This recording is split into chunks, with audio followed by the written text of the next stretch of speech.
Labas, Jonai. Labas, Povilai. Tai ką, pradedam. Pristatyk trumpai, kas tu, iš kur tu kilęs ir kur dabar gyveni. Kilęs iš Vilniaus, gyvenu Vilniui. Esu iš verslo pasaulio, IT technologijų pasaulio. Esu sporto mylėtojas ir pats lenktynininkas. Lenktyniauju užsienį daug metų. Vokietijos ir tarptautiniuose čempionatuose, GT3 klasiai. Tai vat derinu keletą tų pasaulio skirtingų ir tuo džiaugiuosi. Stengiuosi tobulėti ir ten ir ten ir kažką dar gero nuveikti šiaip, bendrai gero dėl Lietuvos. O kas tave atvedė į autosportą ir kada pradėjai sportuoti kelių metų būdamas? Autosportas atsirado labai natūraliai dėl to, kad tėtis lenktyniavo dar man prieš man gimstant sovietmečiu. Žigulių klasė jam gerai sekdavosi, paskui ten buvo pertrauka, jis to nebedarė, bet visą gyvenimą buvau toj terpiai, tėčio draugai. Visada važiuodam žiūrėti lenktynių Kačerginę, Kaukaro žiedą, Čepilaitai, po to Palanga. Tai buvo kraujyje ir nors tėvai gal nelabai norėjo, kad užsimčiau tuo sportu, bet 11 metų užsirašiau kartingų būrelį Žirmūnuose Vilniui pas gerbiamas Dislavą. Beje, kas yra įdomu, kad kai atėjau tuo metu lankytis, jau kalbėjo apie pensiją, kad išeidinėja 2001 metais, bet išėjo, man atrodo, tik tai pernai ta pensija. Tai taip prasidėjo tas autosportas, kartingai, nuo būrelio iki respublikinių varžybų, pirmos pergalės Lietuvoje, tada Lietuvos čempionatas, tada pasaulio taurė keli metai Italijoje. Na ir ten taip toliau užsisuko paskui viskas. Tai va, jau truputį pradėjai pasakot, kokie žingsneliai buvo laipteliai pas tave, kad kur pradėjai, kas po ko sekė ir kur dabar važiuoji. Gal irgi trumpai gali, kad iš kartingo kur persėdai į kokį automobilį. Tai vat, gal didžiausias atsiminimas iš tos pirmos dienos būrelio to benzino kvapo, kai užeini į garažą, supranti, kad čia tavo ta meilė. Tai po to, po kartingų, turėjau gal kokių 8 metų pertrauką ir galvojau, neaišku, ar čia dar kada sėsiu prie tos svajonės atgal, bet pastaikius progai 2016 metais sėdau į Audi A4, legendinę autoverslo mašiną ir suvažiavau pirmosios žiedinėse lenktynėse, be jokių treniruočių, tiesiog startavom Palangoje, dviesi su Andrėjum Teru, pravažiavom visą distanciją sėkmingai ir po truputį tas alkis pradėjo aukti, pradėjau daugiau važiuoti. 17 metai buvo Baltijos čempionatas su Igoriu Sidunovu, 222 legendiniu Skiroko, tada jau pradėjau dairytis, kur čia Europoje pavažiuoti. Parekomendavo Škoda Octavia Cupą, tai galvojau pravažiuosiu vienas kitas lenktynės, gavosi visas sezonas, ten tokia stipri čekų mokykla, Spiterį Fuliną, 3 kart Europos čempioną, tai ten faina buvo tas, kad vienodos mašinos, nemažai dalyvių, priekį labai greitų, gale lėtesnių, tai buvo su kuo ten konkuruoti, mokytis. Tada žiūrėdavau per tuos mūsų lenktynių savaitgalius į kitas lenktynių kategorijas, žiūriu, Clio Cupas važiuoja su labai daug dalyvių ir atrodė, čia o tokia svajonė būtų irgi. Kitais metais jau ir ten debiutavau, 2 sezonus pravažiavau ir užmačiau Touring Carsus, TCR-us ir galvojau, gal čia būtų irgi faina pabandyti, bet atrodė kaip tolimas kosmosas, bet įsigijau tą mašiną Hyundai 30 ir 2 sezonus važiavau Dako, TCR Germany. Tai pirmam sezone apšilom su mūsų komanda lietuviška, aš ir 3 žmonės draugai. Ir tada jau antrą sezoną labai stiprų turėjom, kovėmės dėl čempiono vardo, tai dėl kelių gedimų ir vienos diskvalifikacijos likau 4, bet buvo puikių šansų pasirodyti gerai ir galbūt tapti Vokietijos čempionu. Ir buvo mintis toliau bandyti TCR Europe važiuoti, bet TCR kategorija, jinai tokia kaip ir prislopo vienu metu ir pasiūlė mano tuo metu konkurentai prisijungti prie jų komandos Rengsler Motorsport ir važiuoti GT kategoriją, kur galvojau, kad čia iš vis labai tolimas kosmosas, nes matydavau, kaip tie vairuotojai važiuoja, koks lygis ir koks komandų pajėgumas. Bet sako, reikia bandyti, nes, TCR ten galbūt yra ribotos galimybės. net ir tapus, pavyzdžiui, Europos čempionu. Ir 2023 metais debutavau GT Masters Adako. Tai vienu metu buvo stipriausia pasaulio GT lyga dėl visų tų profesionalių vairuotojų ir komandų. Ir dabar jau baigiau trečią sezoną, pilną sezoną GT varžybose, jau ženklerius su Lamborghini Huracanu. Tai buvo ganėtinai stiprus sezonas, sakyčiau, asmeninių gal pasirodymų, bet dėl aplinkybių, balance of performance ir šiek tiek gal politikos norėjosi geresnio bendro rezultato, bet čia jau toks sportas tam lygyje. Tai va. Supratau. Tai žodžiu, ėjai daugmaž teisingais laipteliais, žingsneliais iš vienos serijos į kitą, nebandėjai iškart šokti GT3. Taip, tai norėjosi galbūt prasukti daugiau ratų, mažesniais biudžetais, apsitrinti, išmokti tų pagrindų žiedinių lenktynių, kaip privažiuoti kovoje tarp kitų mašinų, ką kiti daro, nes autosportas vis tiek jis yra ne tik biudžetas padangoms, visiems kitom išlaidom, bet ir gali vykti avarijų. Tai sudaužyti Clio yra viena kaina, ar sudaužyti Lamborghini yra kita. Ir tai dar buvo galima tikrai pasitrinti galbūt kituose čempionatuose prieš GT, bet nusprendžiau žengti, vis tiek jau nebuvau pats jauniausias rikiuotėje. Supratau. O kuris čempionatas tau įsimintiniausias ir kuris labiausiai patiko iki šiol, kuriuose tu dalyvavai?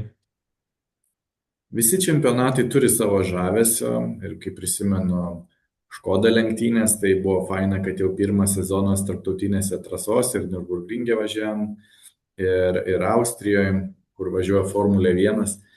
Tai toks, atsimenu, kaip, pavyzdžiui, atvažiuoju į Austriją ir tik simuliatoriui važiuoju į Red Bull ringą ir išvažiuoju pirmą treniruotę ir tu tiesiog dairaisi, koks, žinai, aukščių skirtumai, koks grožis. Ta bendruomenė, ten dauguma čekų važiavo, tai jie tokie, gal sakyčiau, panašus į mus, šilti žmonės, tokie atviri, tai susidraugam ir tie pagrindai pirmieji buvo tokie stiprus. Paskui Clio Cupas važiavau kitoj čekų komandai, tai irgi labai šilti žmonės, su Tomu Pekažu važiavau, kuris ten daugkartinis čempionas, toks nutrūktgalvis, kur moka suderinti ir aktyvų gyvenimo būdą ir lenktynės. Tai buvo įdomu tuo, kad jau tas masiškumas didelis, dar stipresnė kova, artimesnė. O po to, kuo eini toliau, kuo viskas labiau profesionalėja, tuo mažėja draugų, viskas tampa rimčiau. Aišku, TCR-ose buvo dar visai gerai, buvo tų draugų, vis tiek mažesnių komandų dar ten yra. Tai buvo šiaip įspūdinga lenktyniausiu Hyundai, nes toks labai sportiškas automobilis, užaštrintas lenktynėm nuo launch kontrolo iki valdymo garso, būdavo į testus nuvažiuoju, tai liepia prisitylint kažkokį, žinai, angalį ant duslintuvą užsidėti. Tai to labai pasiilgstu, o GT tai yra absoliučiai profesionalu ir ten draugų nėra. Važiuoja labai daug jaunimo, kurie siekia karjeros aukštos, nori tapti profesionalais ir kartais būna 15 dalyvių sutelpami, pavyzdžiui, 70 sekundės dalies. Tai labai dažnai net nepasisveikina, praeidami viens pro kitą, bet iš kitos pusės gali daug išmokti iš jau profesionalių inžinieringo žmonių, trenerių, ko tik nori. Ir aišku, valdymas GT mašinos yra kitoks ir greičiai kiti, aerodinamika. Tai didžiulis vairavimo malonumas. Taip, o kokie tavo planai kitam sezonui kaip lenktyninko? Ko gero, tęsiu programą toje komandoje ir tame pačiame čempionate. Reikia pabaigti dėlioti paskutinius taškus ant jį. Norisi tęstinumo dėl to, kad vis tiek susidirbi su žmonėm, su komandos vadovu, nes reikia geros atmosferos. Šiek tiek gal nerimauju dėl Huracano kitų metų, to balance of performance, kur čia tas organizatorius sureguliuoja automobilių skirtingas markes ir modelius, kad jie būtų kuo panašesni, nes šiemet yra DTM čempionatas, kuris turėjo praeitais metais laimėtoją Lamborghini ir šiemet akivaizdžiai nenorėjo, kad vėl laimėtų Lamborghini. tai tada ir kentėjo GT Masters Lamborghini. Um, Bet kitąmet ateina naujas modelis, kuris bus tik DTM, tai galbūt atriš, nepririš, kaip sakant, vienas prie kito iš tų dviejų čempionatų ir gal kiek pagerės tas balance of performance, tai tada būtų galima kovoti. Pavyzdžiui, šiemet reikėjo būti arba Ford, arba Audi, kur buvo žiauriai greitos mašinos ir automatiškai rezultatas jau būtų buvęs geresnis. Bet bandysiu tęsti, vis tiek pažįstamos trasos, žmonės ir siekti geresnio rezultato. Bet dar yra neuždarytos durys ir GT World galbūt čempionatui, tai pasižiūrėsim. GT World Challenge turiu minį. GT World Cup sprintas arba endurance. Okay. 5 etapai sprinte, 5 etapai endurance, gali važiuoti ir ten, ir ten. Per abu gali važiuoti, sprinte važiuoja po 2 lenktynininkus, endurance jau daugiau, bet mane labiau sprintas vilioja. Supratau, GT Masters toks pat kaip GT World Challenge sprintas, 2 lenktynės po valandą su privalomu pitstopu. Taip, taip, taip. Aha. Ok, jei negalėtum lenktyniauti, kuo užsiimtum vietoje autosporto? Tai užsimčiau tuo, ką ir dabar darau. Kažką kurčiau, daryčiau. Labai patinka daryti naujus dalykus. Ir tas kūrybiškumo aspektas žavi, dėl to galima gal ir visai ir verslė atsiskleisti, nes irgi dažnai kuri iš nieko kažką tai, kažkokią vertę, paslaugą, produktą, kombinuoja marketingą, salesus, ką tik nori. Tai ta pusė žavi ir dabar realizuoju šitoj pusėje. Tai tiesiog gal dar daugiau koncentruotis, aišku, vienos veiklos neužtenka, norisi ir vieno, ir kito.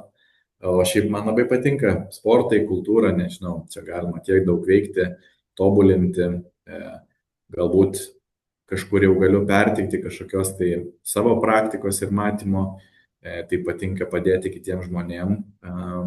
Ir tai va, tai turbūt tą patį daryčiau, tik tai, kad būtų gaila nelenktyniau.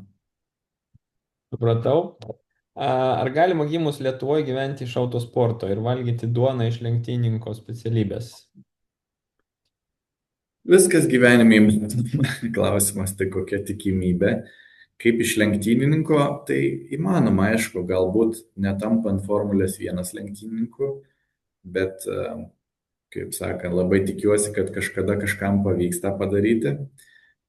Bet yra profesionalių lenktynininkų, kurie lenktyniauja užsienį įvairiuose čempionatuose arba tampa gamykliniai vairuotojai, kurie samdo brandai. Tai tikiu, kad įmanoma kažkam prasimušti, tik reikia link to nuosekliai dirbti. Bet aišku, labai sudėtinga, yra tiesiog didžiulė konkurencija. Kiti labai geri vairuotojai net nenori pasirašyti kontraktų su gamyklom, bet būna laisvai samdomi. Tai aišku, neužtenka tik tai greit važiuoti, reikia būti labai visapusišku, mokėti bendrauti su žmonėms, būti proaktyviam, siūlytis galbūt, suprasti inžinierijos dalį.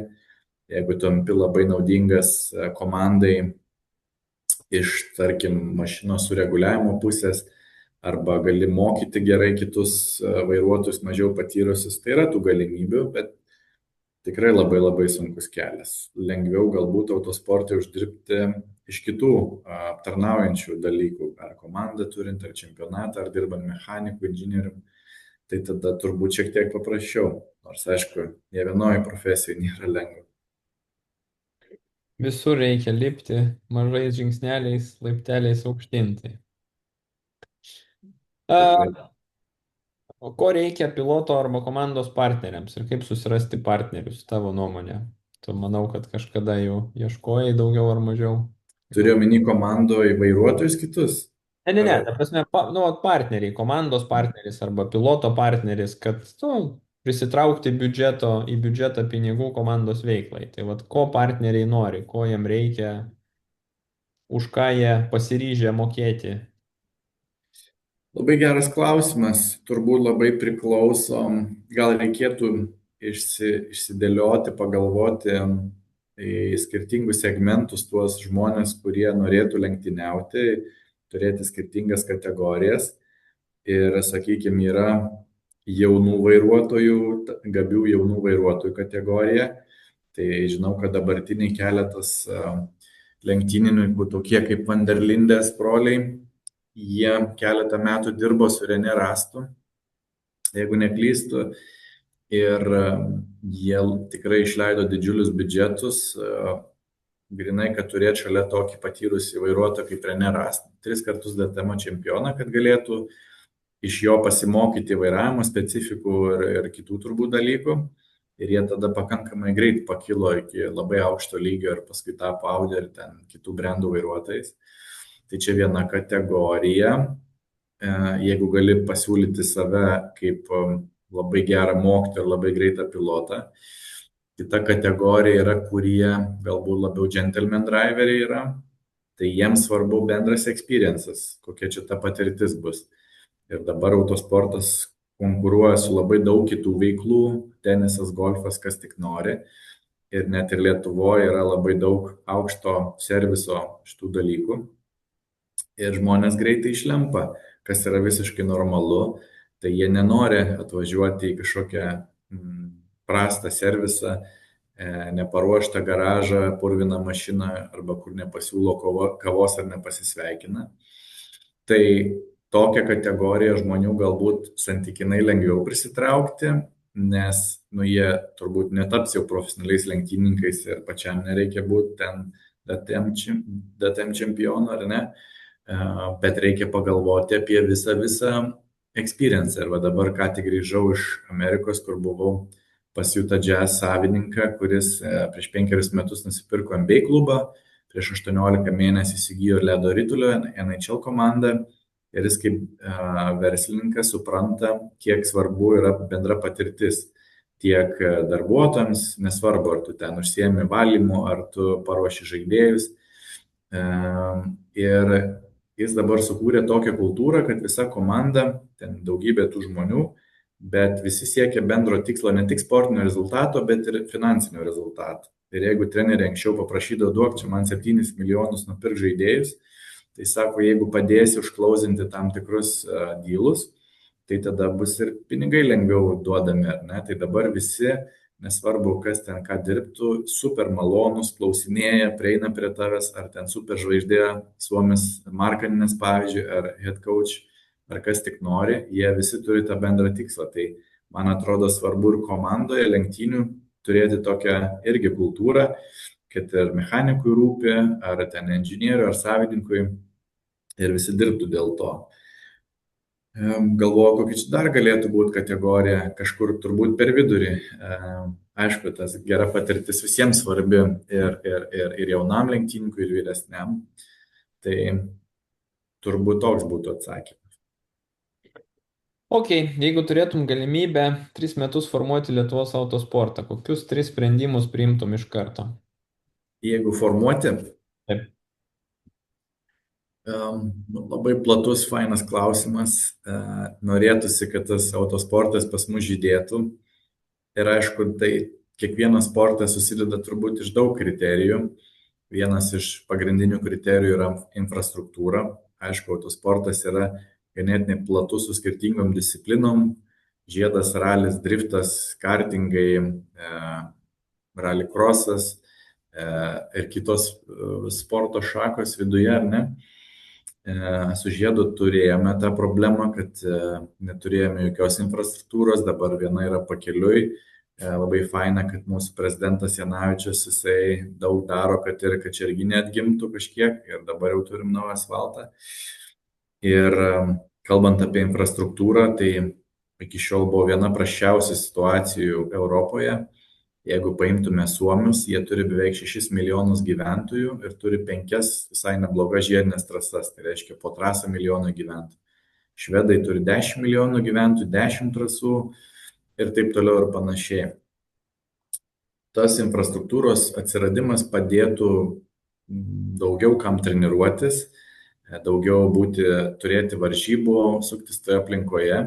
Ir tada būtų labai svarbu, kad žmonės ne tik konkuruotų viduje, bet ir bandytų save užsienyje ir turėtume gerų vedlių į priekį, kurie mokėtų ir teisingai mokyti, nukreipti ypač tuos perspektyvus lenktynininkus į geriausias pasaulio komandas, jau jeigu galvotume apie labai aukštą lygį ateityje, ar ne. Ir kad tie vaikai turėtų ko siekti, kad matytų tų pavyzdžių. Jeigu plaukimas turi Meilutytę, krepšinis, ten kokį Sabonį ir taip toliau, tai labai svarbu tie etalonai. Tai manau, kad dar užaugs pas mus tokių žmonių. Na ir ta bendra kultūra, kad būtų, kad vieni kitiem padėt, stengtis, nežiūrėti vien siaurai tik tai savo, kaip sakyt, kiemo. Švedai kažkada susivienijo ir padėjo Eriksonui patekti į Formulę 1 ir finansiškai, ir visai kaip. Tai šitie dalykai ir tada reikės žiūrėti mūsų piramidę, kad būtų aiški kryptis visiems dalyviam, tie, kurie nori siekti aukštumų karjerui, tie, kurie nori smagiai praleisti laiką, kad nebūtų 50 lygų po 3 vairuotojus, bet galbūt mažiau lygų, bet didelė konkurencija, kad būtų tas sąžiningumas ir kad būtų aišku, gali pavažiuoti pigesniai klasiai kažkokioj, suprantamoj, būtų teisingų komandų lietuviškų, kurios teisingai auklėtų savo klientus, parodytų, kokios yra galimybės. Ir tada atsirastų kažkoks gamificationas, kad pavažiavau 2 metus vienoje lygoje, tada noriu į kitą lygą pereiti, į 3 lygą pereiti ir paskui jau galbūt kažkur užsienį konkuruoti. Norėtųsi ir pritraukti daugiau iš užsienio dalyvių, sukurti kažkokius tai matomus, suprantamus, logiškus ir prieinamus čempionatus. Tai čia labai įdomi dėlionė, galbūt kažkada mūsų bendruomenė prieisim prie to. Supratau. Pagirtinas projektas Lithuanian Motorsport Park.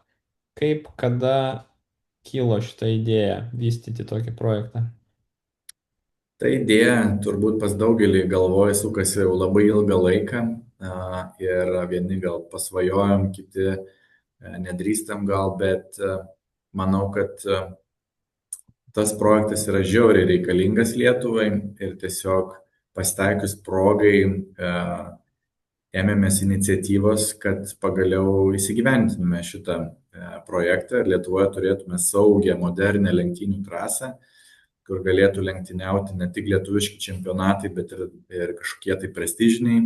Ne?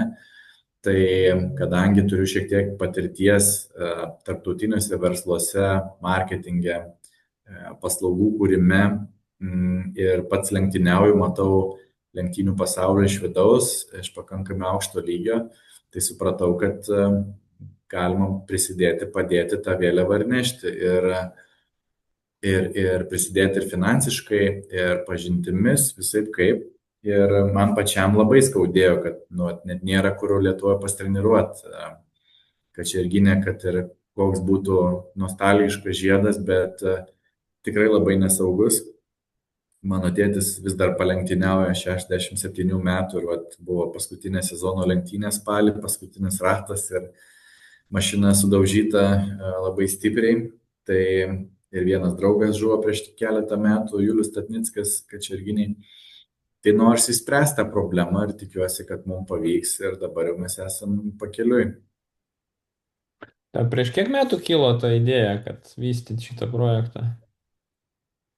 Tai Arba kada pradėjai vystyti? Nes dabar jau... taip, sakykime, prieš 3 metus paintensyvėjo nuo idėjos iki kažkokių realių darbų, reikėjo suburti bendraminčius, kurie prisidėtų finansiškai, idėjiškai ir turėtų gerą pagrindą.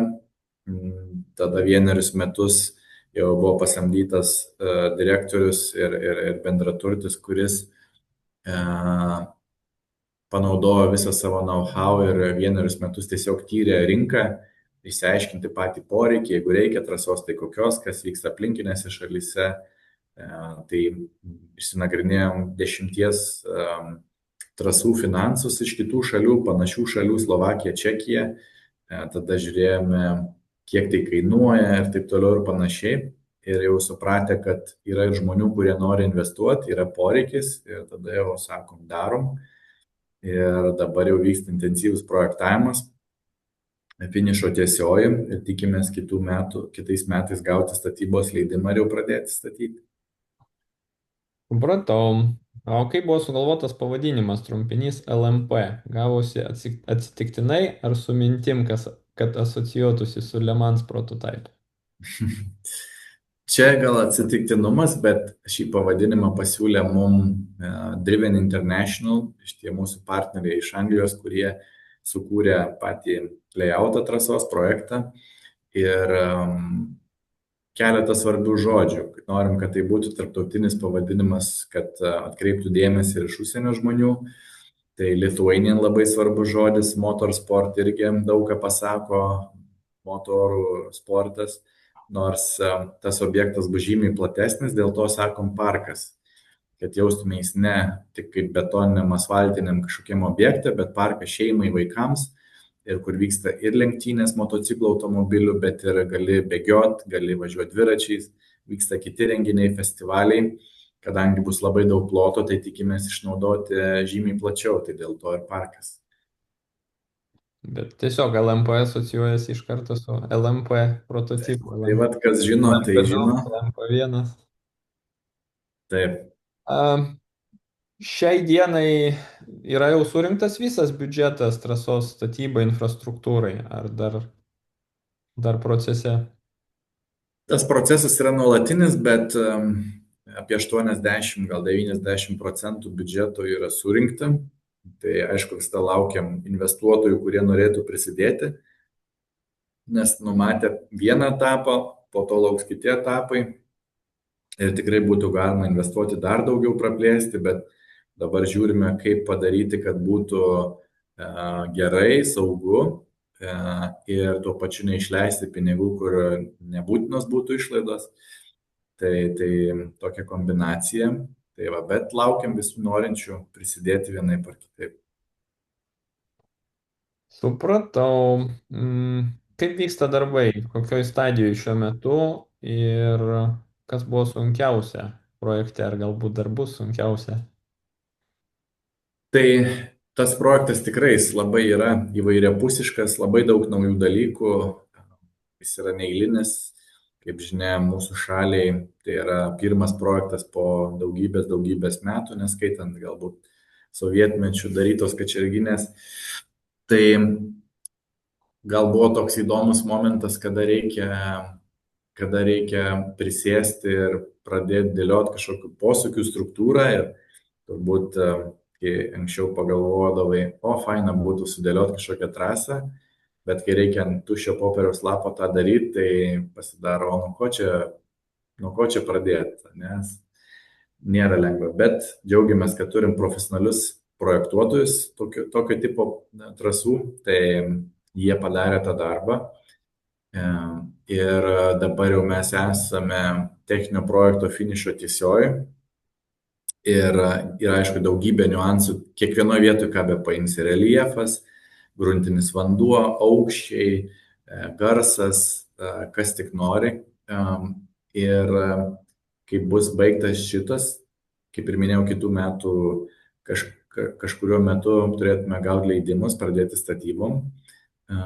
Tai va, tai dabar dar šlifuojam, kaip viskas turėtų būti, bet pati trasa jau yra aiški, jau padarėm, ką tik baigėsi simracingo eventas, kur galėjo visi norintys išbandyti trasą, nemokamas, lengvai prieinamas ir mūsų partnerio Lestos dėka gavome labai šaunius prizus. Pirmoji vieta gavo pasivažinėjimas Formulės 1 mašina, tikra mašina, tai bus įspūdinga patirtis vienam lenktynininkui iš Estijos. 1200 žmonių gal pabandė, tai gavom dar papildomo feedbacko. Tai va, perkeliam tą projektą ir į virtualų pasaulį. Tai va, o tų iššūkių buvo ir bus, bet po truputį sprendžiam, einam į priekį ir labai laukiu statybų etapo. Aišku. Trys pagrindiniai argumentai, kodėl naujas motorsporto parkas yra gerai Lietuvai ir žmonėms Lietuvos. Trys. Šaunus klausimas. Sakyčiau, vieną tokį gal, kur kartais pamirštam, reikėtų įvardinti labai labai svarbu, kad kadangi šis sportas tikrai nėra pigiausias iš visų sportų ir kai žmonės turi didelę motivaciją užsimti ar patys, ar išleisti vaikus, tai aplinkui sukuria labai daug gerų dalykų. Pavyzdžiui, įkuria verslus, tuos verslus augina ir augina su didelė motyvacija, kad galėtų uždirbti pinigus, kuriuos galės investuoti į vaiko ar savo karjeras. Tai labai daug žmonių aplinkui išlošia iš to, ar ne? Tai čia gal kažkiek ir mano paties tas pavyzdys buvo su didelė motivacija siekti karjeros, tai reiškia reikia ir versle siekti karjeros. Tai čia vienas toks, sakyčiau, labai didelis ilgalaikis efektas šaliai, sakyčiau, prisidedantis prie ekonomikos augimo. Antra, tai, tai dar vienas šaunus objektas, dėl kurio atvažiuos ir turistai, ir vietiniai lankytojai, kurie kurs vertę aplinkui tam regione, tai yra Lietuvos vidurys, kur buvo anksčiau tik tai karjerai ir dabar tik tai karjerai būtent toje vietoje. Tai sukurs ne tik darbo vietas, bet ir galbūt atskleis kažkam galimybės technologiniams sprendimams. Dabar mes turim daug gamintojų, kurie važiuoja savo produktus testuoti į Vokietiją, ar tai būtų elektrinių pavarų gamintojai, variklių, amortizatorių, netgi elektrinių autobusų, ko tik norit. Ir turės va šaunę vietą testuotis. Galbūt įsikurs universitetai, kurie sukurs kažkokias technologijas, labai daug tinkamo ploto tam. Ne? Tai tokia ekonominė nauda tiesioginė. Trečias dalykas - tai vairuotojų tobulėjimas, ne tik pagal tiesioginį tą autosporto, sakykime, tą kryptį, bet ir paprastų vairuotojų.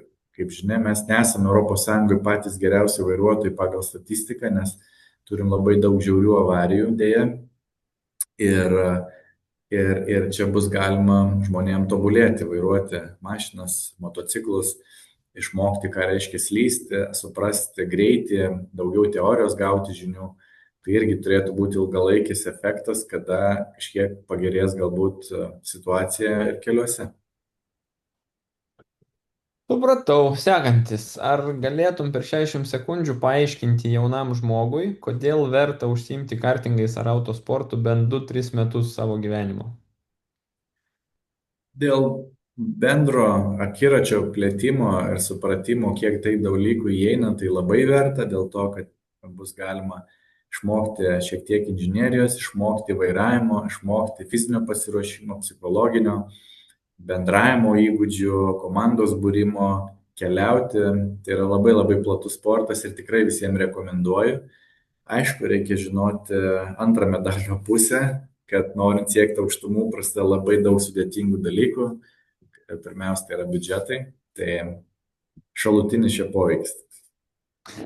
Jo, bet tu praėjęs autosporto lenktyninko karjerą bent porą metų, tu labai daug paskui gyvenime to gali išnaudoti tam pačiam versle, kaip siekti rezultatų, kaip bendrauti, derinti. Vienareikšmiškai. Toliau. Tai Vienareikšmiškai, jeigu nėra paskui ambicijos eiti dar 10 metų į priekį, bet jeigu nėra galimybių, tai kartais būna ir skaudu. Bet jeigu turint motivaciją keliam metam, tai vienareikšmiškai tai yra nuostabu. Bet kaip tu ir sakai, kad, pavyzdžiui, galbūt lenktyninko padaryti iš lenktyninko karjerą ir iš to gyventi sudėtinga, bet tu pabuvęs lenktyninku, paskui gali būti inžinierium, treneriu, mechaniku, techniku, komandos vadovu, nes tuo nepabuvęs viduj, tu nežinai, kaip dirbti aplinkui, tai tikrai daug galimybių atsiranda. A, Visiškai. Taip. kokį filmą rekomenduotum, filmą ir knygą mūsų žiūrėtojam, žiūrovam ir klausytojam? Apie autosportą. Nebūtinai, tiesiog rekomendacija. Oi, daug galėčiau rekomenduoti. Vieną filmą, vieną knygą.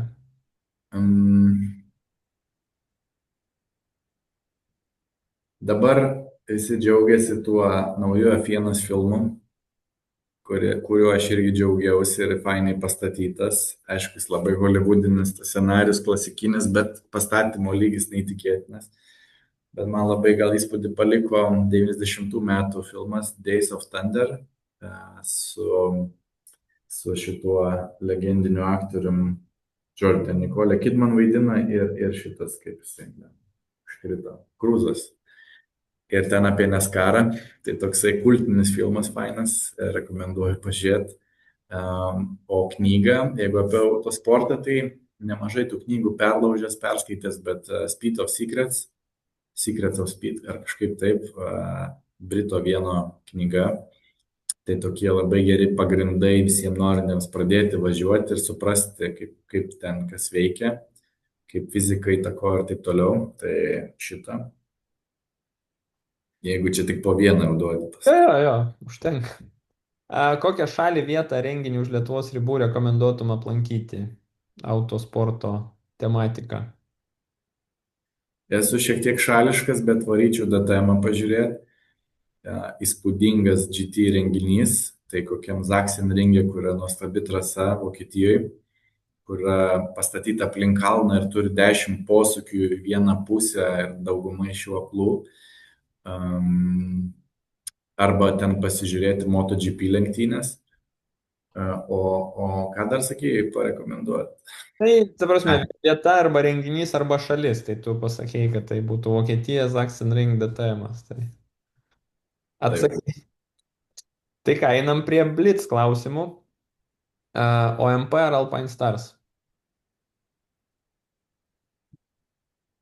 depends, bet gal, gal OMP būsiu senas tradicinis. Audi ar Lamborghini? Audi Filmas ar knyga? knyga F3 ar LMP3 automobilis? F3, iOS ar Android? iOS.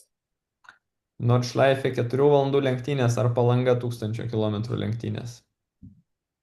Nu, čia spaudė prie sienos Palanga, tad tebūnie Ralis ar driftas? ralis gal. Michaelis Šumacheris ar Ayrtonas Sena? Michaelis. Buvau didelis fanas. Supermenas ar Žaibas Makvynas? Žaibas Makvynas. Nu ir pabaigai cepelinai ar kebabas prieš startą? Šiandien turėjau vieną cepeliną, bet abu labai mėgstu. Bet gal geras kebabas. Vokietijai jų nemažai. Taip. Ten, kur tu važiuoji. Tai ką, Jonai, ačiū už tavo laiką, ačiū už įdomų interviu ir iki susitikimo trasoje. Ačiū už kvietimą, sėkmės.